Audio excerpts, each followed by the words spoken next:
Ada satu hal yang mau saya sampaikan berkaitan dengan Habib Rizik. Mau? Mau tidak? Beliau siapa? Ulama kita, ulama Ahlus Sunnah wal Jamaah. Dan ini bukan hanya Habib Rizik, tetapi juga ulama-ulama kita yang lain, baik yang ada di GNPF MUI, baik Habib-Habib yang lain, syekh-syekh kita yang lain. Ada yang mau saya sampaikan. Kaum muslimin, dengarkan dan simak baik-baik. Kalau bisa ini dijadikan potongan tersendiri kalau mau dimasukkan ke YouTube, bagaimana mengantisipasi isu yang sekarang ini sedang beredar. Ketahuilah, adab dalam memanage isu telah diajarkan dengan apik oleh Allah dalam Al-Quran. Secara khusus lihat di Al-Quran surat An-Nur ayat 11 sampai ayat 19. Allah mengharamkan kita percaya dengan berita yang isi berita itu menjatuhkan harkat dan martabat seorang beriman lainnya. Apalagi orang beriman itu adalah ulama. Ulama. Ini ada yang mengatakan begini, Ustadz, ulama itu kan manusia biasa, bisa jadi dia pernah terpeleset melakukan itu. Berarti kita percaya dong. Padahal perintah Allah di dalam Al-Quran, kamu wajib mendustakannya. Begitu loh Pak. Wajib didustakan. Sedangkan kalau kamu lihat dengan mata kepala sendiri, betul-betul kita lihat, maka wajib kamu sembunyikan, tutup rapat-rapat. Man satara aurata akhihi satarallahu auratahu fid dunya wal akhirah. Siapa yang menutup-nutupi aib saudaranya, Allah akan tutup aibnya di dunia dan juga di akhirat. Gitu loh. Nampak oleh kita dia buat, tutup mulutmu, jangan ceritakan pada yang lain. Lah, kalau kita dengar dari orang lain ngantarin ke kita, baik melalui media televisi, apalagi yang membuat isunya jelas-jelas orang kafir, orang fasik, ya, kita sudah dengar sampai ke telinga kita. Harusnya apa? Wajib bersangka buruk kepada yang menyampaikan berita, gitu loh. Wajib bersangka buruk kepada yang menyampaikan berita dan wajib bersangka baik kepada yang diberitakan. Apalagi dia ulama. Apalagi ini akhir zaman. Semua berita yang ada dirancang oleh jejaring Dajjal internasional. Ulama.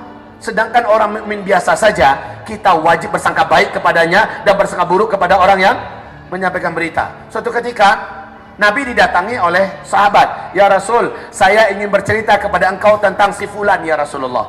Apa kata Nabi? "Cerita kamu tentang si fulan ini, sebelumnya image saya tentang pribadi dia baik.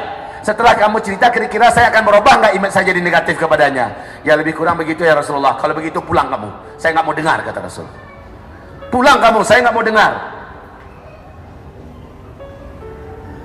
Ada sahabat yang datang mau membawa berita tentang sahabat yang lain. Nabi nggak mau. Pikirannya masih positive thinking pada sahabat itu. Gara-gara dengar dari beliau ini menjadi negative thinking. Nabi nggak mau dengar. "Pulang kamu," kata Nabi. Ini harus kita contoh, Pak. Lihat itu adab-adabnya dalam surah An-Nur. Habib Rizik Syihab difitnah dengan berbagai macam fitnahan. Nyodomi orang lah, anggota sodomi anggota PI di sodomi dia. Kemudian sekarang difitnah dengan Firza Hussein. Kemudian macam-macam fitnah yang dituduhkan pada beliau. Kaum muslimin, apa yang dialami oleh atuk beliau, Rasulullah yang mulia SAW, dialami oleh beliau sekarang. Sampai ke tingkat beliau tidak pulang dulu ke Indonesia. Karena beliau memang target amukan 9 cacing. Dia harus dimusnahkan.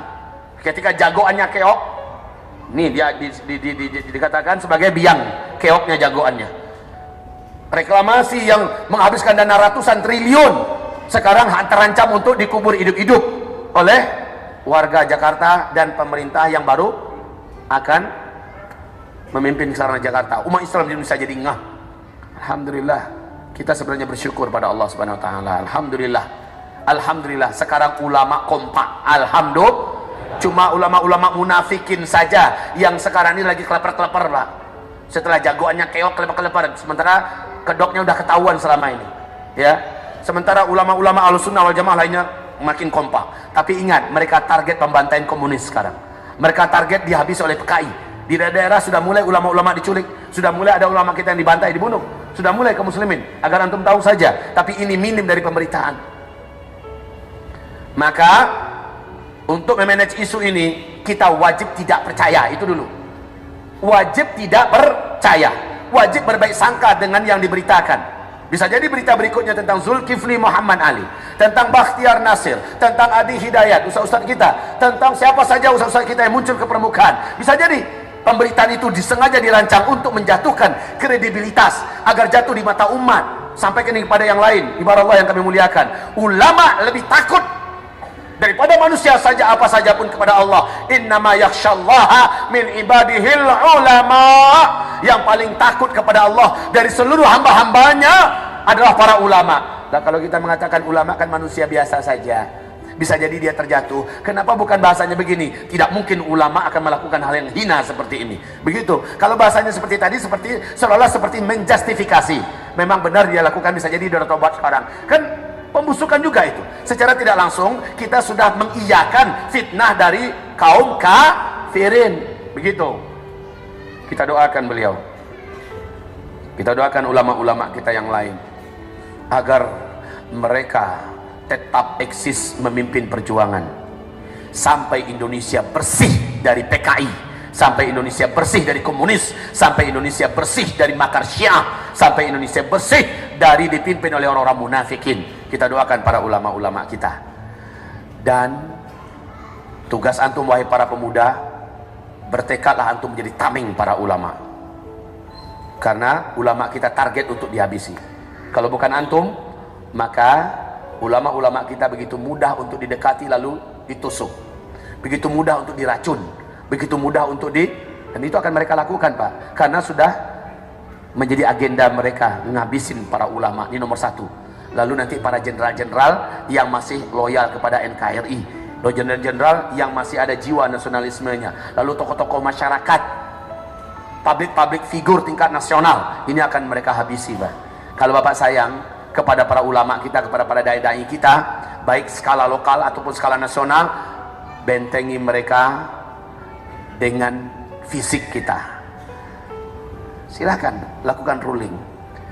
Hari ini si fulan 3 atau 4 orang 24 jam, nanti diganti dengan sebulan. Masing-masing kita mungkin dapat giliran sekali 3 bulan dampingi ulama mana gitu kan. Begitu, Pak. Rumah-rumah mereka kita satroni di depan. Bisa jadi di tengah malam mereka dijemput dan sebagainya. Ini akhir zaman. Fitnah segala macam itu mungkin sangat mungkin akan terjadi. Kalau dibiarkan, kita baru nyesel setelah dia hilang. Iya ya, sayang sekali Habib kita meninggal, sayang sekali kita dibunuh. Baru hanya sebatas itu, hanya geram saja. Sementara mumpung masih aman, kondisi masih bisa dikendalikan sekarang, kenapa bukan sekarang berbagi tugas? Dan yang awal juga harus jagoan, jangan sampai kena gertak sedikit kencing di tempat. Nah, ini kan ya, yang jago-jagoannya Pak, yang maco-maconya. Baik, kaum muslimin yang kami muliakan, semoga apa yang kami sampaikan ini bermanfaat. Jadi jangan sampai kita membiarkan hati kita difitnah oleh setan dengan fitnah isu ini, lalu kita juga bersangka buruk kepada saudara kita, apalagi dia ulama kita. Taib.